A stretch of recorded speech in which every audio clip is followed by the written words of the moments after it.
you're going to meet an old man someday. He's down the road, 10, 20, 30 years ahead, waiting there for you. You'll catch up with him. The kind of old man you'll meet depends entirely on yourself. Why? Because that old man's you.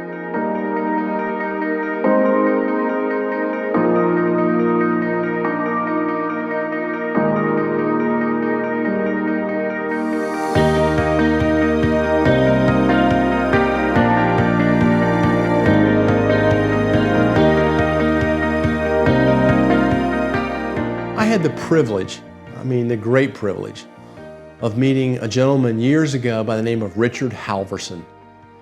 He was the chaplain of the Senate in Washington, D.C. I had the privilege of going and visiting him in his office. I would watch him walk the corridors and try to reach out to folks who had needs, checking in on people that worked there in the offices in a city that's full of transition and challenges and so forth. But that's true of life in general. And he is also one of the guys who was responsible, one of the gentlemen responsible for the Presidential Prayer Breakfast in its day when it started way back a number of years ago. And so I'm thankful for my relationship and my friendship with him, and of course his son's friendship, Chris. And in the day before technology was as advanced as it is today, he used to send out a newsletter. And each of these newsletters had a little bit of a commentary on life, maybe life in general as a man in Washington, D.C., or dealing with topics and issues of the day, and then framing it up with text from Scripture. And I have held on to this one that I received from him for probably almost 40 years. And I'd like to read part of it to you. And it's framed very clearly at the beginning. You're going to meet an old man someday.